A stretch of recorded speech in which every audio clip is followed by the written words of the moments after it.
is overrated, but I hope that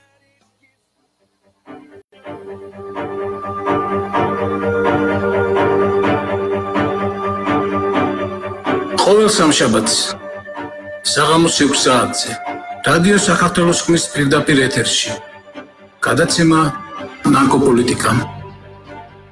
მე იურისტი კახა კვაშილავა ვისაუბრებ თემაზე, რომელიც გლობალური პოლიტიკის განუყოფელი ნაწილია. თემები, რომელიც იქნება მუდმივი დისკუსიის საგანი. თემები, რომელიც აწუხებს თითქმის ყველას. გაზრდილი ნარკომოხმარებელთა რაოდენობა და გაურკვეველი წარმომავლობის ნარკოტიკების შავ ბაზარზე.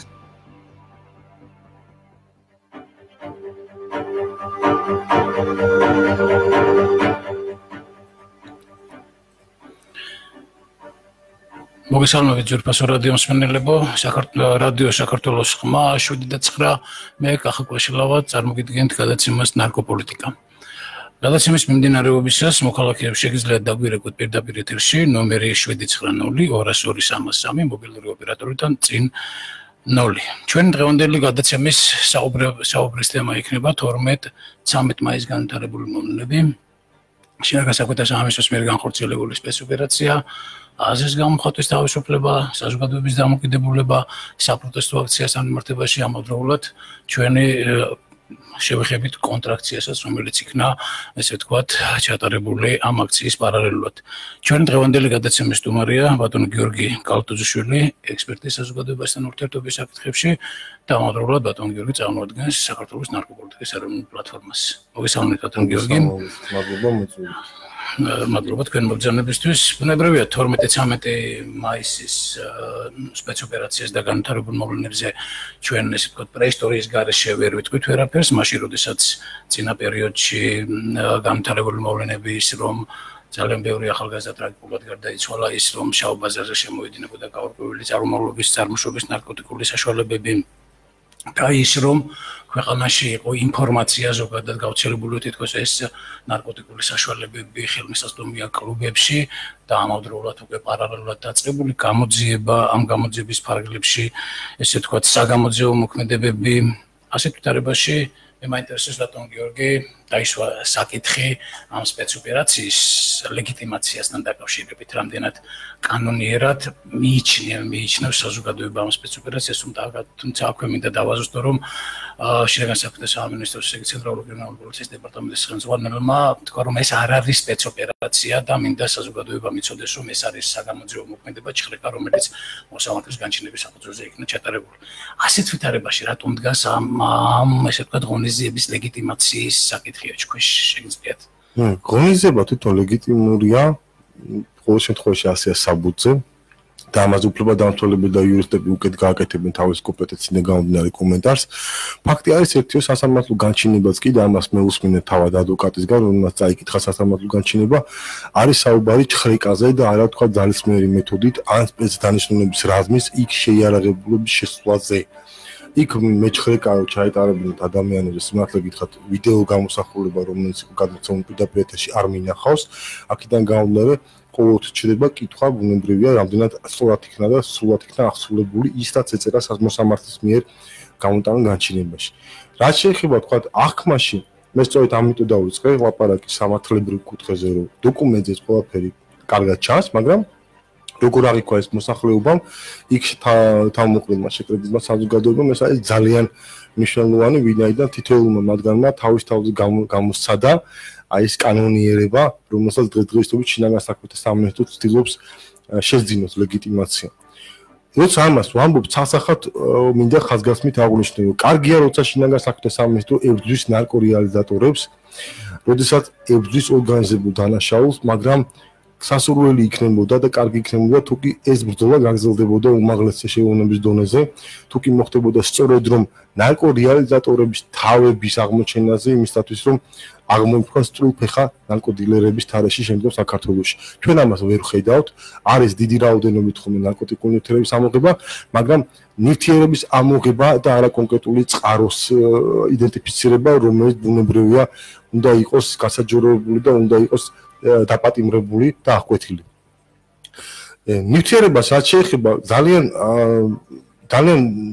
ტკივნეულად მოხდა ის განმარტება, როდესაც იყო აღნიშნული 3 თვის განმავლობაში ატარებდა შინაგან საქმეთა სამინისტრო საგამოძიებელ ღონისძიებებს და ამ 3 თვის განმავლობაში ეს თვითონ იქასწერია განცხადებაში, არაერთი საკონტროლო შესყიდვა იყო განხორციელებულიო.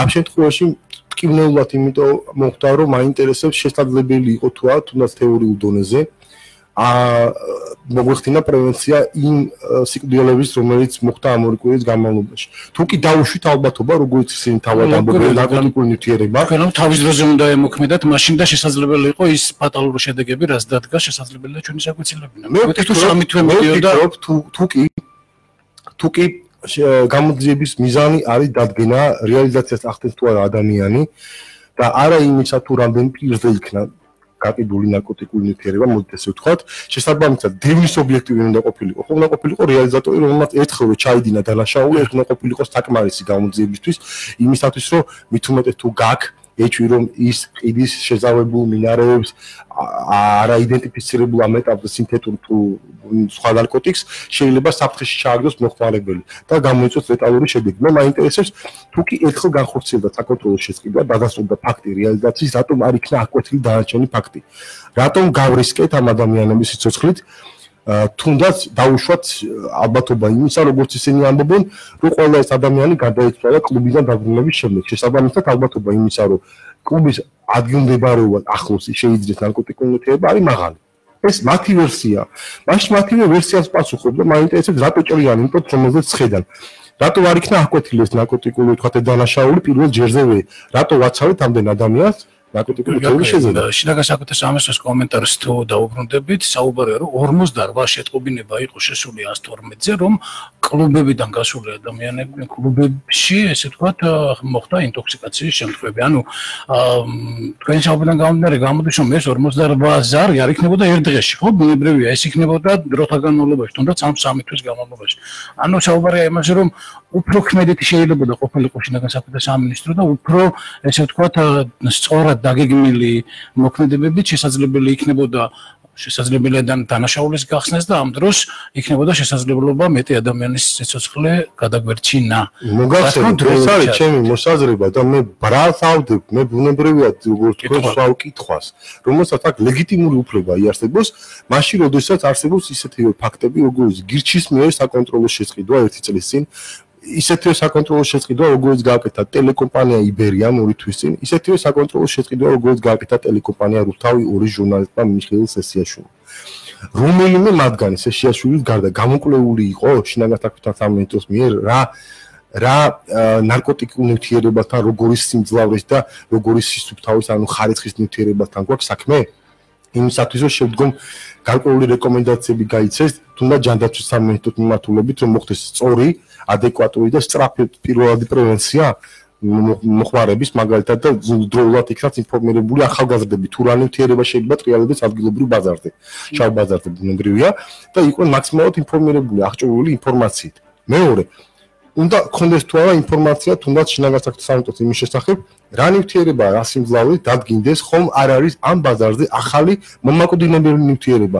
შემოსული ისეთი როგორც ჩრდილოეთ სისტემა საჭირო და ჩვენი შინაგან საქმეთა სამინისტროს როგორც სისტემა ჩვენთვის არის მზად რომ ესე ვთქვათ, ესე ოპერატიულად მოახდინოს ამ ნივთიერებების ესე ვთქვათ ამოღება, შესწავლა, რეაგირების დაგეგმვა არის ამისთვის სისტემა ზოგადად. მზად მე ნაკლებად მგონია რომ სისტემა ამისთვის მზად. მე თუ არ ვხდები 2015 წელს შეიქმნა ქვემდებარე ორგანო, რომელშიც შედიოდა მათ შორის შინაგან საქმეთა სამინისტროს წარმომადგენლები, ანუ ეს ლაპარაკი არის ზუსტად ბაზრის მოკვლევაზე. იმისათვის რომ მუდმივად ხდებოდეს ბაზრის მოკვლევა ქუჩის, იმისათვის რომ დავადგინოთ ხომ არ შემოაღწია ახალმა ნივთიერებამ, ან თუნდაც დავადგინოთ რა ოდენობის, რა შემადგენლობის ნივთიერება ტრიალებს საქართველოში, მით უმეტეს როდესაც დეკრიმინალიზაცია არ არსებობს, ლეგალიზაცია არ არსებობს, ხო თქვა, მით უმეტეს აუცილებელია ვიცოდეთ ამ შემთხვევაში ნარკო რეალიზატორები რას ყიდიან. აღმოჩენა ცალკე ფაქტია. აქ ლაპარაკი არის იმაზე, რამდენად ზრუნავს ერთი უწყება და სხვა უწყებები ადამიანების უსაფრთხოებაზე. ფენტანილი, თქვენ კარგად იცით, ეს არის დღესდღეობით ერთ-ერთი ყველაზე დიდი ჭირი მსოფლიოში და ეპიდემიაა ჩრდილოეთ ამერიკაში, მათ შორის ამერიკაში თვითონ ტრამპმა საგანგებო ვითარება გამოაცხადა, იმიტომ რომ 60,000 ადამიანი მარტო ერთ წელიწადში გარდაიცვალა ზედოძირებით. ეს არის ჰეროინზე მიცუმცირე 10-ჯერ 20-ჯერ უფრო ძლიერი ნივთიერება და მორფზე უფრო 10-ჯერ უფრო ძლიერი. ამიტომ არის თუ არა აუცილებელია ვიცოდეთ ეს ნივთიერება არის შემოსული თუ არა ადგილობრივ. რა თქმა უნდა აუცილებელია. დღემდე არ ვიცით. რითი გარდაუწერა სახელგადები ჩვენ არ ვიცით. გეთანხმები რომ დღემდე არ ვიცით. ძალიან ცელი თემაა და გეთანხმები ბატონ გიორგი იმაში რომ კითხვები ძალიან ბევრი არსებობს. მე დარწმუნებული ვარ იმაში რომ თუნდაც ამ სახალხო დამცველის ესე ვთქვათ ფარგლებში შექმნილი სამუშაო ჯგუფის ფარგლებში ვერ გაეცემა ესეთ მასშტაბურ საკითხებს პასუხი. დარწმუნებული ვარ იქ სავარაუდოდ კონკრეტულად პარასკევის ღონისძიებაზე იქნება სამუშაო პროცესი, თუმცა პრობლემა რო სახეზეა მე მინდა სპეცოპერაციის შემდგომ განვითარებულ მოვლენებს დაუბრუნდეთ ვინაიდან ჩვენ წინა კითხვას ბოლომდე ვერ ამოუწურავთ ამისთვის ძალიან დიდი დრო დაგჭირდება სპეცოპერაციის შემდგომ განვითარებული მოვლენები პროტესტი საზოგადოების გარკვეული ნაწილის პროფესორად იმ ტერიტორიებზე მყოფი ახალგაზრდების მიერ გამოთქმული პროტესტი იცით მე მიშდება ესეთი უბრალოდ რატომ გაუჩნდათ ახალგაზრდებს ცოტა შემდეგ არაორდინარულად განვითარდა მოვლენები და ამ საზოგადოებრივ პროტესტს მოყვა პოლიტიკური განცხადებები.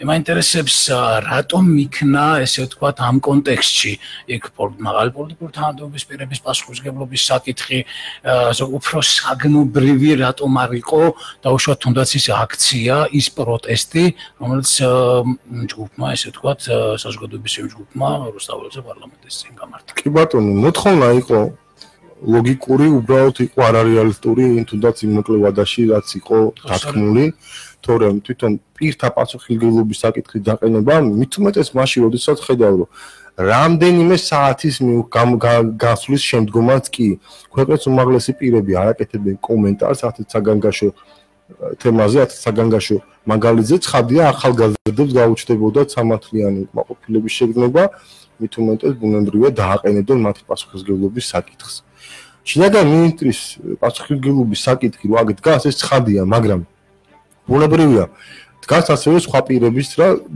მომენტი დემონსტრანტებს შეიძლება მოეთხოვათ უფრო რეალისტური რამ თუნდაც იმ პირების იდენტიფიცირება რომელმაც ფიზიკური შეურაცხყოფა მიაყენეს როგორც უფრო ლოგიკური და უფრო სამართლიანი ცხადია და შემდგომ თუ კი ეს არ მოხდებოდა მე მოგვეთხოვათ ცხადია უკვე შინაგან საქმეთა მინისტრის პასუხისმგებლობის საკითხი როდესაც დავინახავთ რომ აღსრულება ამისი არ ხდება მაგრამ მე არ ვლაპარაკობ დაბალი რგოლით უნდა დაგვეწყო მაგრამ ნებისმიერ მოლაპარაკებაში ნებისმიერ ულტიმატუმში თუ ნებისმიერ მოთხოვნაში თავარი საკითხი არის რამდენად რეალისტურია ამის აღსრულება მით უმეტეს იმ მოკლევადებში როდესაც ვამბობთ და ვლაპარაკობთ. გიორგი ისევ ამ აქციას მინდა დაუბრუნდე თქვენ თვალყურს ადევნებით ამ მოვლენებს და ძალიან ხშირად აპელირებდნენ იმაზე რომ აზრის გამოხატვის თავისუფლებაზე ზოგადად თავისუფლების გამოხატვის თავისუფლების ფორმებზე ცით მაშინ როდესაც ამ ახალგაზრდებისთვის ხელი არავის შეუშლია პრინციპში მე მგონი ვაღიარებთ იმას რომ მათ მიეცათ შესაძლებლობა პარლამენტის წინ ყოველ შემთხვევაში შეძლო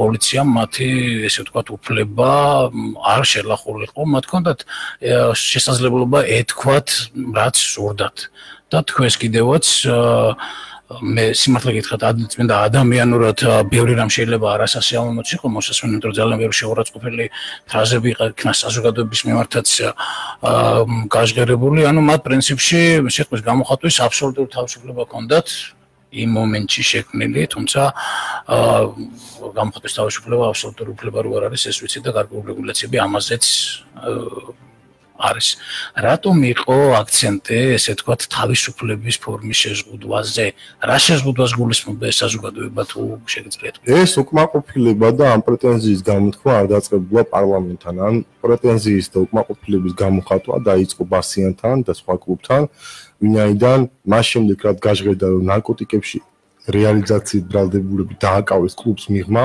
მით უმეტეს გაიზარდა უკმაყოფილების დონე ადგილობრივში შეკრებილ ახალგაზრდებში და დაისვა აბსოლუტურად ბუნებრივად და ლოგიკურად კითხვა მაშინ რა საჭირო იყო ამათი შემოსვლა შიგნით კლუბში თუ კი რეალიზატორები დაკავებულები იყვნენ გარეთ.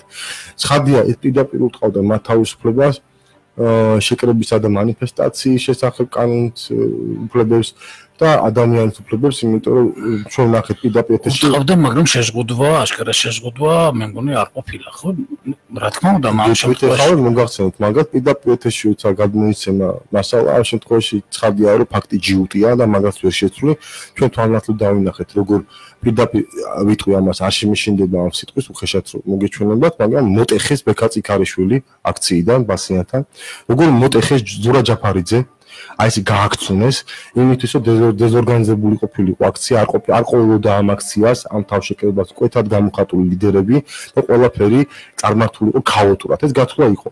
მე ხალხად მეთაურისო კიდე კაი დათოცებელიანი იყო და მისი მეგობრები სხვები, მის თავი და ბოლომდე ცდილობდნენ ეკონტროლებინა თვითარება და ეს მასა შემდგომ უკვე დაიძა პარლამენტთან. თავისუფალი გადაადგილების შეზღუდვის ფორმაზეა საუბარი, მათ შეეზღუდათ იმ დღეს თავისუფალი გადაადგილების უფლება და ემოქმედა თავისუფლად მისი ნების შესაძლებლობისად. ამაზეა საუბარი. ამაზეა საუბარი, როცა ადამიანი ისინი გაიწეცეს, არც არავინ იცოდა საწყვეტი იყო. არავინ ჩვენ გადარეკვით დაბატონებთან. ამ საფუძველს ვუდგებთ, ეს არის ის საფუძველი თავისუფლების ესე ვთქვათ დარღვევა. არა მხოლოდ, ეს არის დასასვენებლად მისული ადამიანების დარბევა, მოდით პირდაპირ ვთქვათ, რაც უნდა ილაპარაკოთ უწყებამ, ფაქტის სახედზეა და ამას ვიდეოში ძალიან ბევრი მაგალითი გამოუჩნდა, მათ შორის ცხადია იქნებოდა ადამიანები, ვინც ამბობენ და მე მჯერა ამისი, ნამდვილად მჯერა, ვინც ამბობენ, რომ ჩვენ გვითხრეს, შემოვიდნენ პოლიციელები გვითხრეს, რომ დავემორჩილებულიყავით, გამსულიყავით, რიგ შემთხვევაში ხდებოდა სხვანაირად, ხდებოდა ხელისკურა, ფიზიკური შეურაცხყოფა, სიტყვების შეურაცხყოფა, გამოყვანა ამ ადამიანების,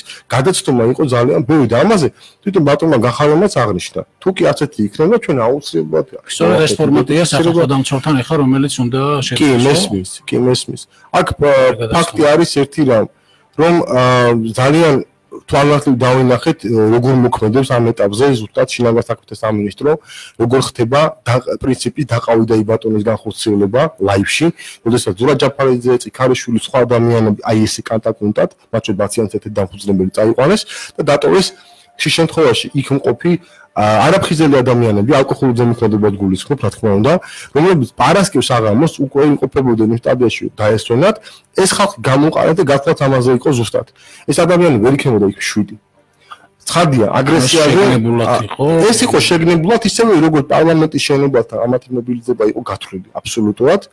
მეცად გეტყვით, თუ კი შენ გიდა პრევენცია იმისა, რომ არ მოხდეს სამოქალაქო დაპირისპირება, როგორც ლაპარაკობთ, შენ ღია ფაშისტური ორგანიზაციების, მათ შორის აშკარად ვთქვათ, სხვა ქვეყნებიდან დაფინანსებული ორგანიზაციების თავყრილობა არ უნდა მოახდინო 50-100 მეტრში მიმდინარე მანიფესტაციათან და დემონსტრაციათან.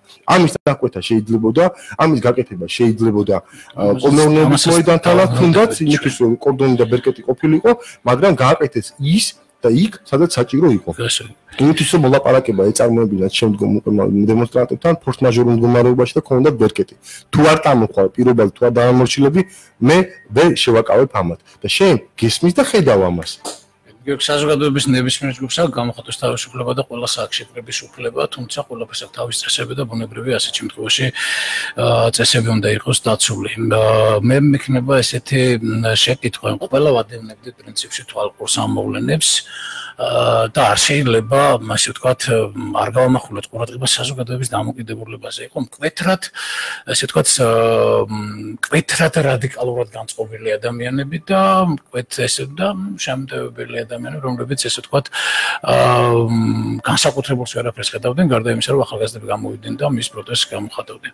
შეიძლება, თუ შეგვიძლია ავიხსნათ, ეგ მოწოდებებიც იყო, ჩვენ ვართ პროგრესირებადი ადამიანები, ჩვენია მომავალი, ჩვენია საქართველო. მეორე ჯგუფს გაუჩნდა იმის განცდა, რომ ესენი არიან პროგრესირებადი ძალა და ჩვენ რეგრესისკენ მივდივართ. ანუ აშკარად ეს მოწოდებებმა გამოიწვია სავარაუდოდ და ამ ყველაფერმა საზოგადოებრივი აზრის, ესე ვთქვათ, გახლეჩაც გამოიწვია. ანუ რადიკალურად ნეგატიურად განწყობილი ადამიანების ჯგუფი და ამაზე სოციალური, ესე ვთქვათ, Facebook-იც და მედიაც აშკარად საუბრობდა, ანუ რა არის ამ ყველაფრის მიზეზი, საზოგადოება სხვადასხვანაირად აღიქვავდა ამ მოვლენას. და მკვეთრად რადიკალურად მე ვერ შევამჩნიე ნეიტრალური ადამიანი, ან იყო ძალიან რადიკალური, ან ძალიან ნეტევებელი. იყო მხარე და ამ შემთხვევაში თქვენ თუ საზოგადოებაში გულისხმობთ მამაკაცებს მხოლოდ მაგ შემთხვევაში კი რამდენიმე ქალიც იყო იქიდან მხარეს კონტრაქციას ვინც მართავდა, მაგრამ 99% იყო მამაკაცი. და მათ შორის ძალიან სპორტული აღნაგობითაც. საზოგადოება არის, როდესაც ჩვენ შეგვიძლია კომპლექსურად და განზოგადოებულად ვთქვათ, ეს არის ქალი, მამაკაცი, ბავშვი, მოხუცებული, ახალგაზრდა, რომლებიც იყვნენ და მრავლად იყვნენ მეორე მხარეს, იქ სადაც იყო შეკრებილი თავისუფალი ადამიანები, დამოუკიდებელი, რომელს არ გამოუხატავთ თავისი პროტესტი აგრესიულად და რაც თავარია, არც ერთ მათგანს არ დაუფარავთ თავისი სახე. მაშინ როდესაც აქეთ ძალიან მრავლად დავინახეთ ადამიანები, რომლებიც მოუწოდებდნენ დარბევისკენ, რომლებიც ითხოვდნენ დარბევას და იმისათვის რომ იდენტიფიცირება ყოფილიყო შეუძლებელი ან გართულებული, ძალიან ბევრ მათგანს ეკეთან იღავი. ამიტომ მე ამაზე სასახად მაქვს ეს პასუხი რა. მე ვერ დავინახე ორი აზრი, მე ვერ დავინახე საზოგადოების გახლეჩა, სიმართლე გითხრათ. მე ვხედავ ამის მცდელობას, რასაც აკეთებენ რამდენი ხანია უკვე და მათ შორის უფრო თაობაში, როდესაც კონკრეტულად ხდება ახალგაზრდების სტიგმატიზაცია კლუბური ცხოვრების მეშვეობით, როდესაც ამბობენ, რომ ეს არის ახალგაზრდების პრობლემა და იქ არის სოდომი და გომორა და ეს არის საშინელება. მაშინ როდესაც გავიხსენოთ რა ადამიანები დაიღუპნენ, თუნდაც ერთ-ერთი ახალგაზრდა, რომელიც კლუბური ცხოვრების ცხოვრობდა და სახლში უბრალოდ დაიზინა რაღაც ნივთიერების ზემოქმედების ქვეშ. ეს იყო სპორტისა და ახალგაზრდობის სამინისტროში მომუშავე ადამიანი. და ასეთი მრავლად არის იქ. სარეკლამო ბიზნესში მომუშავე ადამიანები, საჯარო უწყებაში მომუშავე ადამიანები, კომერციის უფლება რომ ბუნებრივია ემბაზი ავლაპარაკობ იმაზე, რომ მორჩეს ეს უაზრო სტიგმატიზაცია ვითომ კონკრეტული რაღაც სეგმენტის მეშვეობით. მეცად გეტყვით რა, მარტინ ნიმელერი იყო ეგეთი გერმანელი მოდელი არაჩვეულებრივი ადამიანი, რომელმაც ნაცისტების დროს დაყობთ ესეთი სიტყვები თქვა, რომ როდესაც მოაკითხეს სოციალისტებს, მე ვდუმდი, იმიტომ რომ არ ვიყავი სოციალისტი. როდესაც პროკავშირებს მოაკითხეს, მე მაშინაც ვდუმდი, იმიტომ რომ არ ვიყავი პროკავშირების წევრი. როდესაც ებრაელებს მოაკითხეს, მაშინაც გავჩვენდი, იმიტომ რომ მე არ ვიყავი ებრაელი. მაგრამ როდესაც მე მომაკითხეს, აღარავინ დარჩა უთხრას ამოიღებდა ჩემს მაგივრად და ჩემს დასაცავად. ამიტომ მგონიათ უფრო თაობას განსაკუთრებით, თუ კი იქ ახალგაზრდას წინააღმდეგ გამოდის ეს გავეშებული ბრბო, არ შემეშინდება ამ სიტყვის, იმიტომ იქ მე იქ ვერ დავინახე კონსოლიდაცია, ვერ დავინახე. მე იქ დავინახე ასავალ-დასავალი, დავინახე ტრისტან წითელაშვილი, დავინახე რუსეთიდან მართული სერიოზული ძალები, ეგეთ წოდებული რბილი ძალები მედიაში წარმომადგენელი. დავინახე სანდრო ბრეგაძე, უამრავი ადამიანი და დავინახე ასე პოლიტპატიმრები, ყოფილი პოლიტპატიმრები, რომელთაც აქვთ ღია მხარდაჭერა დღევანდელი ხელისუფლებით და ეს არის ძალიან გასანანი. ჩემმა მეგობარმა დაწერა ერთ-ერთმა და ვიზიარებ მის სტატუსს, არაჩვენს სანდრო გვინდაძემ, ძალიან კარგი რაღაცა დაწერა რა.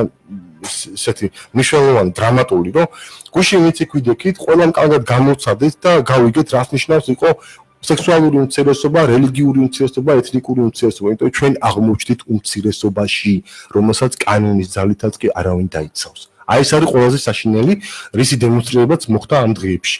და ამას უნდა მოიღოს ბოლო აუცილებლად, იმიტომ კანონი არის უზენაესი და კანონი არის ყველასთვის გარანტული. გავაგრძელოთ ეს დიალოგი, ვინაიდან რადიკალურად განწყობილ ძალებზე საუბრობდით და მათ გააქტიურებაზე და ესე ვთქვათ, მათ მიერ ესე ვთქვათ საპასუხო კონტრაქციაზე ხომ არ იყო აღნიშნული კონტრაქცია და ალბათ დამეთანხმები საზოგადოება ამაზესაც ესე ვთქვათ განიხილავს რომ კოორდინირებული ხელისუფლებასთან რაც გარკვეულწილად ესე ვთქვათ ამ ექსკალაციის მცდელობა შემდეგ საფუძველი გამხდარიყო თუნდაც შინაგან საქმეთა მინისტრისთვის რომ ესე ვთქვათ მას ესეთი გათვლილი ნაბიჯები პოლიტიკურად გათვლილი ნაბიჯი გაეკეთებია რაც გააკეთა მივიდა აქციის მონაწილეებთან ანუ კოორდინირებული ხო არ იყო ეს მოქმედება მათ ამ რადიკალური ძალების მოქმედება ხელისუფლებასთან და ესე ვთქვათ ეს მინისტრის ესე ვთქვათ აქციის მოქმედება იყო მისი პოლიტიკური სვლა თუ უბრალოდ ასეთი კონფლიქტური სიტუაციების განმუხტვის უნარჩვევების შესაძლებლობის გამოვლინება რაზე არის აქ საუბარი თუ შეგვიძლია ამას ამის მხოლოდ ვარაუდი შეგვიძლია და გარკვეული ანალიზის გაკეთება იქიდან გადაასახედავ თუმცა იმისთვის რომ ძირს მოვაკლებოთ ანუ საფუძველს კაი მოკვლევა და ანალიზია საჭირო რეალურად და სუმცირე კაი საგამოძიებო უნარები უნდა ქონდეს იმისთვის რომ ამოიღო ზედაპირზე რა თავარია ვაღიარებთ ყველანი რომ გახარიას ბატონ გახარიას აქ არაჩვეულებრივი მენეჯერული უნარები ძალიან ძლიერი მოლაპარაკების უნარები და არის პოლიტიკოსი, რომლის მოსვლითაც და გუშინწინდელი ქმედებით საზოგადოება ალაპარაკდა იმაზე, ჩვენ ვლაპარაკობთ და უყურებთ მომავალ პრემიერს. ამიტომ პოლიტიკური სვლა რა თქმა უნდა იყო. მათ შორის მოდით გაგახსენებთ იმ ქმედებას, რომელმაც გამოიწვია აღტაცება საზოგადოებაში, იქ შეკრებულში და გარკვეული ეიფორია შეგრძნება, როდესაც გახარიამ გააკეთა ძალიან დიდი ჟესტი და მოიხადა ბოდიში. ამას არავინ ელოდა, დამეწმუნეთ, იქ ელოდნენ ყველაფერს, მაგრამ არა ამას. ეს იყო ძალიან ძლიერი პიარსვა, ძალიან სწორი პიარსვა და გათვლა იმაზე, რომ ის გრადუსი, რომელიც იყო უკვე პიკანტი ასული, დამცხრალი იყო, მაგრამ საზოგადოება იქ არ იყო მისული ბოდიშის მოსასმენად. ამ ბოდიშის უკანა მდგარი იყო გაცილებით უფრო მეტი რამ. თუმცა პროცესი იყო მართული მათ მხრიდან ძალიან სწორად და მეცაც გეტყვით. აქეთან მხრიდანაც ისაც ბექაციკარიშვილმა და მისმა თქვა საორგანიზაციო ჯგუფმა გააკეთა, არის ცალსახად სწორი იმ მოცემულობიდან გამომდინარე და ძალიან სამართლიანია, როდესაც თუნდაც მეგობრები თუ ვინც ვიქნებით, ბრალდებთ ბექას იმაში, რომ უკან არ უნდა დაეხია. ვის წინაშე არ უნდა დაეხია უკან, ეს ძალიან მნიშვნელოვანია იმ ადამიანებს წინაშე, რომელთაც შეიძლება მართლა გადაეულოთ იქ ყოფილი ბავშვებისთვის, ქალებიც, ადამიანებიც. მაგაზე გარანტიას ვიძლევი, როდესაც იქნებოდა, იმიტომ ეგ მოხდა ზუსტად 17 მაისს. მოხდა დემონსტრაციული თავშეკავება, უბრალოდ შეკავება ამ ჯგუფის და შემდგომ აშვება, იმიტომ რომ არც წვადი, არც ჩამფური, ეს არის ერთ-ერთი ყველაზე სწორი პოლიტიკა, როდესაც არ გინდა გაანაწყენო მართლმადიდებელი ადამიანი, არ გინდა თქვა იგივე ეს ჰეტეროსექსუალური ჯგუფი და მეორე მხრივ არის ურთიერთობები, რომლებიც კანონით მინიჭებული უფლებით და ვალდებულებით უნდა დაიცვა. მაგრამ ზუსტად იგივე გააკეთეს, ხო, იქაც მაშინ რომ აი რა ვქნათ, ვერ ვაკავებთ რა ამას. აქაც იგივე იყო. აქაც იგივე მიმართვა იყო მინისტრის მხრიდან ბექაციკარიშვილთა და ჯგუფთან, ვინც შევიდა მოლაპარაკებაზე. ხო, ხედავთ, ვერ ვაკავებთ. და როცა გამოვიდნენ ბექამ პირველი პასუხი თქვენ თუ დააკვირდებით ვიდეო გამოსახულებას, როცა მიიღო აუდიტორიიდან, რომ არა, ესე არა, ჩვენ ამაზე არ წამოვართ. ჯერ კიდევ წყნარი აუდიტორია, იქით ამ ხარ კონტრაქციის დაიწყო უკვე ხმამაღლა სკანდირება და ყვირილი. სწორედ ამიტომ დავშვიკეთ. ხო, ამიტომ კოორდინირებული ხო არ იყო თუნდაც ეს თუ უბრალოდ მიეცა გახარია შესაძლებლობა გამოეყენებია ეს საშუალება კარგად ის კონტრაქციაზე. მე ამიტომ ვამბობდი, სხვა ეთერშიც მithქვავ და საუბრობ ამას, რომ ამ დღეების მოვლენები არ უნდა შევაფასოთ პოლიტიკური ჭრილიდან, ან პოლიტტექნოლოგიებმა, ან პიარშიკებმა, ან თქვა სხვა სპეციალობით. ჩემი აზრით, ყველაზე კარგად შეუძლია შეაფასოს კინომცოდნეებმა, თეატრმცოდნეებმა, სცენარისტებმა, იმიტომ რომ ეს იყო სასახად დრამატურგია. ცუდი პოლიციელი, კარგი პოლიციელი, ცუდი ანტიგმირი, რომელიც უცებ გმირი ხდება მინისტრი და ასე შეიძლება დრამატურგია, სცენარი, მკვეთრად დამხატული ტიპაჟებით, უარყოფითი ტიპაჟებით და გმირებით, რომელმაც გამოიყვანეს ვითარება მდგომარეობიდან. და დინამიკა, კულმინაცია და შემდგომ ვარდნა, ხო? ანუ ეს ძალიან მნიშვნელოვანია, რომ აი სცენარს თორსა უწოდებს, სწორედ ამას გულისხმობ. ჩემი აზრით ეს არ იყო სპონტანური აქცია. ეს იყო მართული. და როდესაც შენ ღია ფაშისტური ორგანიზაციები გეუნებიან ჩვენ იქ მივალ დავარბოთ ხედავ ადამიანები ნიღბებით განან შენ უნდა აღკვეთო მათი მისვლა შვიდობიან დემონსტრანტებთან რაც არ უნდა გიღირდეს გიორგი აბსოლუტურად გეთანხმები იმაში რომ ბექაციკარიშვილის მიერ აბსოლუტურად სწორი ნაბიჯი იქნა გადადგმული როდესაც საუბარი არის ადამიანის სიცოცხლისა და ჯანმრთელობის და ჯანმრთელობის საფრთხის არსებობაზე ბუნებრივია ამ დროს ყველაზე ადეკვატური და ყველაზე სწორი გადაწყვეტილება იქნა მიღებული და ბუნებრივია მეც ვერ ვიტყვი იმას რომ ბეკა ამ შემთხვევაში რაიმე შეცდომა დაუშვა აქ მინისტრის ბოდიშთან დაკავშირებით ეს თემა მინდა კიდევ უფრო ესე ვთქვათ კონკრეტულად ამ თემასთან მიმართებაში საზოგადოებრივი აზრი საზოგადოების ნაწილი მიიჩნევს რომ რატომ უნდა მოგვეხადა ამ ადამიანებისთვის ბოდიში მინის სამითხომ სახელმწიფო ღირსებას შევლახეთ მეორე ნაწილი მიიჩნევს რომ აბსოლუტურად სწორი ვაშკაცურიც ძალიან ესე ვთქვათ გონიერი ესე ვთქვათ სულა იყო მინისტრის მიერ განხორციელებული ანუ აქაც მე აშკარად შევატყვე იმიტომ რომ ვადევნებდი თვალყურს მოვლენებს და აშკარად შევატყვე რომ საზოგადოება აქაც სხვადასხვა მიმართულებით და არის კი მე პირადად 10 ქულიდან 10 დაუწერდი და დაუწერ კიდევაც გახარიას და მის გუნდს ამ ნაბიჯით აბსოლუტურად სწორი გადაწყვეტილება იყო მათ შორის არ მხოლოდ ნეგატიური სეგმენტის განეიტრალების და კონკრეტულად გრადუსის დაცემისთვის არამედ პიარის არც არანაირად არ შელახავს ამით არაფერი არ შეუძლია მოდით ვნახოთ რა გააკეთა გახარიამ რომ აი ეს ნაბიჯო შევხედოთ რა მინისტრი გამოვიდა და დავიწყოთ იმით რომ ბოდიშიო ეს იყო ძალიან ძლიერი ის შექმნა დრამატიზმი და თქვა თუმცა და საზოგადოებას ეგუნა რომ ეხა დაიწყებოდა სწორედ გაправება ეხა დაიწყებოდა სწორედ ის რომ აი თუმცა მაინც ესე იგი ამას მოითხოვდა და აი რაღაცას ელოდნენ მაგრამ გააკეთა კიდევ მაგარი სვლა თქვა რომ თუმცა ბოდიშს ვიხდი არა მხოლოდ როგორც მინისტრი არამედ ყველა იმ თანამშრომლის სახელით რომელმაც შეიძლება იქ რაღაც გადაცემა არის ქონოდა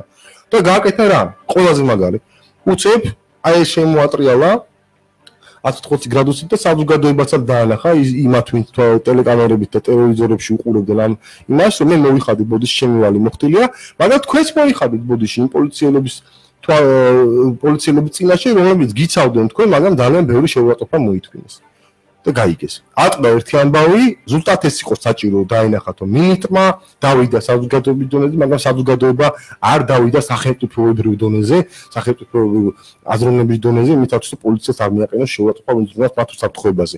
და საზოგადოებრივ კამერებში და ტელევიზორებში დაინახა ზუსტად ეს იყო ძალიან კარგი გათვლილი. გათვლა, როდესაც გახარიან თქვა რომ კარგი, მაშინ თქვენს იმაზე იყოს ნამუზე, კი ბატონო თუ არაპირებთ ამის გაკეთებას. ეს იყო ძალიან ძლიერი სვლა. და მე ავეთახმები ერთადერთ რაღაცას, როცა ამბობენ რომ ესეთი რამ ჩვენი არ გვახსოვს, ასეთ რაღაცას ედუარდ შევარდნაძე აკეთებდა. როდესაც გადიოდა დემონსტრანტებთან და იყო რამდენიმე და მისი აი ეს ძალიან ფრთიანი ფრაზა რა, სტაბილიზაცია და ეს ხო, სტაბილურობა. ზუსტად მაგითი ახდენდა იმ თავარია სტაბილურობა. გიორგი, ვიდრე ჩვენი გადაცემის დრო ამოიწურება, კიდევ ერთი შეკითხვა მინდა და სულ ჩემ პოზიციაც მინდა დავაფიქსირო, რომ სახელმწიფო მესმის და ხარდამჭერი ვარ იმისა, რომ სახელმწიფო უნდა იყოს შეურიგებელი ნარკოტიკების უკანონმდებლობასთან, საუბარი რეალიზაციასთან, მაგრამ ეს არამც და არამც არ გულისხმობს იმას, რომ სახელმწიფო უნდა იყოს რეპრესიული მიდგომით გამოირჩეოდეს მომხმარებლების მიმართ. მე ვეთანხმები იმას, რომ მომხმარებლების მიმართ არის უნდა იყოს ესე ვთქვათ მომხმარებლებს უნდა შევთავაზოთ სამკურნალო სარეაბილიტაციო ჯანდაცვის და ზიანშემცირების სერვისები და ამ მიმართ ხოლო ამისთვის არის შესაძლებელი რომ საკანონმდებლო სივრცეც შეიქმნას და ამისთვის არ გვჭირდება ახალი ველოსიპედის მოგონება და არსებობს თანამედროვე გამოცდილება ამისთვის პოლიტიკური ნება არის უბრალოდ საჭირო. ახალი ფორმატი იქნა შეთავაზებული აქციის მონაწილეებისთვის. ჩვენ ვიცით არაერთი ფორმატი. არის კი ეს ფორმატი გამოსავალი, ჩვენ არის გაჩნდა პოლიტიკური ნება ამ შემთხვევაში უკვე რომ რაღაც შეიცვალოს ამ ახალი ფორმატის პარალელებში. არ იყო და დღეს გაჩნდა თუ ხვალ შეიძლება გაჩნდეს ნება იმისა რომ შეიცვალოს რადიკალურად ქვეყანაში არსებული ნარკოპოლიტიკა. ძალიან ისეთი კითხვაა რა, როგორ გითხართ რა, გუშინ წინ უსმენდი, უყურებდი ნაკლებად, უსმენდი ბერას კლიპს აი ამ ლეგალიზაციაზე და ძალიან საინტერესო იყო როგორ ვითარდება ესე იგი პარალელური პროცესები რა ჯერ თქვა რომ კლუბი ჩემი არა და კლუბში შევარდნენ მე ნარკოპოლიტიკის თემაზე რაღაცა ძრები და ლაპარაკი დაიწყო და ადამიანი ეგრევე ნარკოპოლიტიკის ცვლილებაზე და მეტიც ლეგალიზებაზე კლიპს აკეთებს ნუ არ ვიცი ეს რაღაც ძალიან სიმპტომატურია ყველაფერი აი ეს მომზადების რეჟიმში და მოლოდინის შექმნა იმისა რომ რაღაცა ფუნდამენტური უნდა შეიცვალოს ფაქტი არის ერთი რომ ჩვენ გვაქვს კანონპროექტი რომელშიც ყველანი მონაწილეობდით შექმნილი და მას აქვს ყველა ავტორიტეტული საერთაშორისო ორგანიზაციის მხარდაჭერა და ის არის კარგი კანონპროექტი ვინაიდან შეიქმნა ყველა დაინტერესებული მათ შორის საზოგადოებრივი ჯგუფის მონაწილეობით და მართლაც არ საჭიროებს საქართველოს ველოსიპედის გამოგონება საკმარისია ამ კანონპროექტის განხილვის რეჟიმში დაბრუნებას და კონკრეტულად თუ კი რამე იქნება შეთანხმებული შევთანხმდეთ მაგრამ ის რომ აი ახალი გავაკეთოთ და მით უმეტეს ძალოვანი სტრუქტურების მიერ შემუშავებული რომელშიც არ მონაწილეობდნენ ექსპერტები, თემის წარმომადგენლები, არასამთავრობო სექტორი, ექიმი, ნარკოლოგები, ქვეყანაში ერთ-ერთი ყველაზე ცნობილი, უფლებადამცველები და ეს არის მხოლოდ 99% 19 ძალოვანი სტრუქტურების ინტერესზე დაყრდნობილი დოკუმენტი, მე ვფიქრობ არ იქნება სწორი. ბოლომდე რაც თავაზობენ, არ ვიცი ნახავთ ამას, აუცილებლად იმ ფორმატში ფაქტი არის ერთი რომ ნარკოპოლიტიკაში ჩართული ან თვითონ რეფორმაში ჩართული ყველა ორგანიზაცია არის დაინტერესებული იმით რომ იყოს გაადამიანურება და კრიმინალის სფეროდან ამ პრობლემის ჯანდაცვის სფეროში გადატანა. ნახოთ ამას გულისხმობს თუ არა ის კანონპროექტი რომელზეც ლაპარაკობენ. ყოველ შემთხვევაში ჩვენი ჩართულობა არის მაქსიმალურად მნიშვნელოვანი იმით რომ მივიღოთ ის შედეგი რომელიც შეამცირებს რეალურად ნარკოტიკების მოხმარებელთა და მოხმარების რაოდენობა და არა ის რომ ყოველწლიურად იზრდებოდეს ნულოვანი ტოლერანტობის მიუხედავად. გადახევი გიორგი ზიანშემცირების საქართველოს ქსელი მთელი მისი არსებობის მანძილზე არაერთი კანონპროექტის ავტორია. მე ცალსახად შემიძლია ვთქვა, რომ ეხლა პარლამენტში ინიციირებული კანონპროექტი არის ერთ-ერთი ყველაზე დასაბუთებული და მყარი არგუმენტებით გაჯერებული კანონპროექტი, რომელიც შესაძლებელია მცირედ, ესე ვთქვათ, შესწორებებს საჭიროებდეს, თუმცა ასეთი ტიპის პროექტი ჯერ საკანონმდებლო ისტორიაში მე მგონი ნარკოპოლიტიკასთან მიმართებაში არ შექმნილა და იმეც ვიტყოებ, რომ ესე ვთქვათ, რაციონალურად იქნება ასე ვთქვათ გამოყენებული დროც, შესაძლებლობაც და ეს კანონი უახლოეს პერიოდში ისევ განხილვის კანონპროექტი გახდება განხილვის საგანი. მე მადლობა მინდა გადაგიხადო მოსვლისთვის, დროის გამონახვისთვის, ამ ძველ პერიოდში ჩვენს მსმენელებს შევახსენებთ ჩვენი გადაცემის სტუმარი იყო ბატონი გიორგი კალატოზიშვილი, ექსპერტი საზოგადოებასთან ურთიერთობის საკითხებში და ამავდროულად ნარკოპოლიტიკის ეროვნული პლატფორმის წარმომადგენელი. მე გახდით კახა კვაშილავა. Gemstöbet, und was ich verdammt. Ja,